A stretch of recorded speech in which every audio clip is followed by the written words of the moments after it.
Hello friends, welcome to my videos. So in this video I'm gonna take you through the OneDrive administration in your Office 365.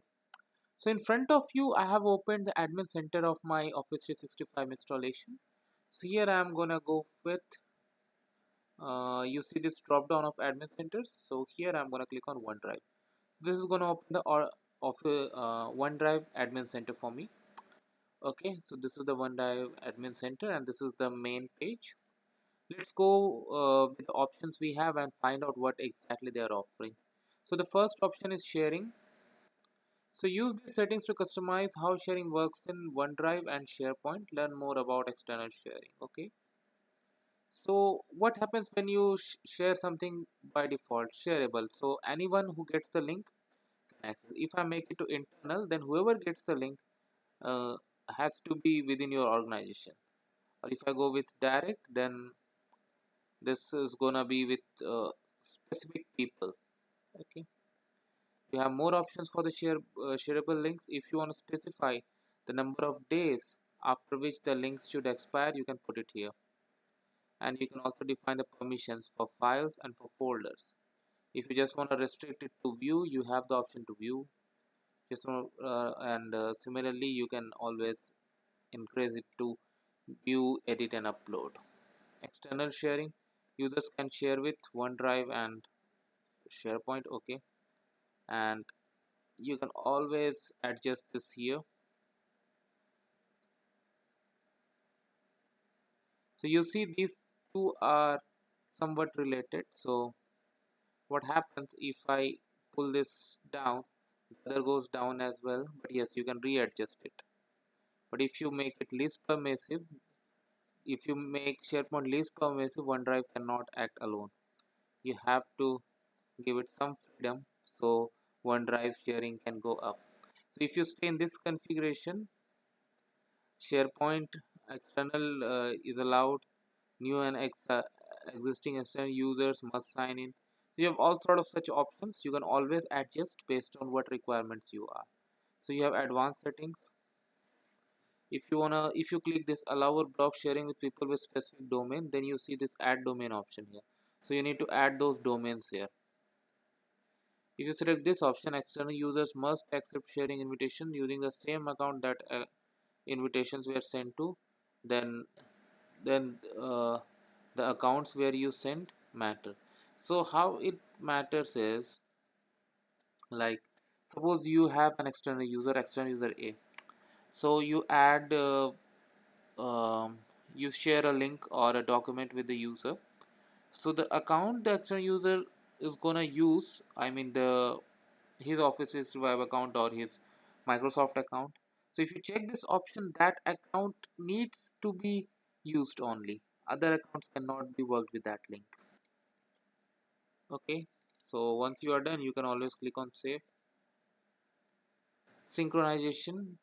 This is to control synchronization of files in OneDrive and SharePoint. Okay, so you can always download the sync client here, and you can show the sync button on OneDrive website now. If you click this allow syncing only on PC, join to specific domain, you can always create the domains, I mean add the domains here. Okay, and if you want to block it on Mac, you can always click on here. So in this way it will be restricted. And if you want to block syncing of certain specific file types, for example, some organization policies may avoid you to sync exe or video files, you can always go for that over here and you can save and come out. Storage.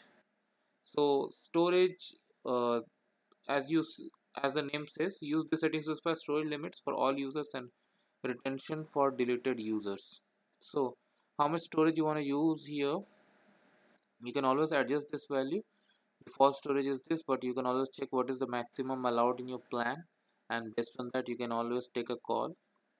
Then days to return files in OneDrive once a user account is marked for deletion. This is very important because sometimes what happens when your organization users uh, go away, you have to access the data in their possession. So for such things you should have this option carefully designed that matches with your organization's requirements. Device access. Now, if I click on this control access based on network location, then here I need to enter public IPs. Okay, so public IPs where they can access this OneDrive from. So this is kind of intranet. If I tell you that OneDrive intranet, so you can think of other options that we have on premises, but you can create a similar system here when you restrict through which IP addresses something can be accessed. For example, if you have a public IP for your office location, that IP can be added here. So whoever wants to access has to go through that internet connection. Okay.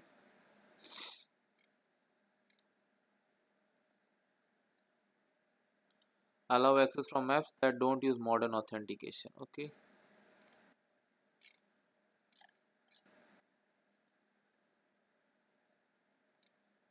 All right. So next is compliance. If your organization has legal, regulatory, or technical standards that you need to meet, or if you want to help identify and protect sensitive information in OneDrive, use the Security and Compliance Center to perform these following tasks. Auditing. Yeah, so I have already published a video where you can use this auditing in Office 365, and data loss prevention.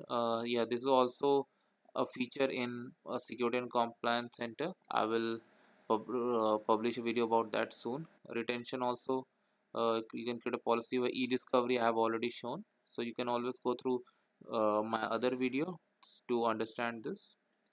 Notifications. Use these settings to control notifications in OneDrive. Display device notification to users when OneDrive files are shared with him. I can turn it off as well, on as well. Email OneDrive owners when other users invite additional external users to shared file. So users accept invitation to access file, an anonymous link is created or changed. So you can always disable the options you don't really need. So this is how you can manage. So in this video we saw almost everything about OneDrive administration, about how to configure it, how to make it as per your organization's compliance, and also how you can create an intranet of stuff. When I use the word intranet, it's not actually intranet, it's like restricting access based on IP addresses. And also we saw the flexibility of narrowing the usage based on devices, like you can block it on Mac OS. So I hope you like this video. Make sure you give it a like and comment, and do not forget to subscribe. Thank you.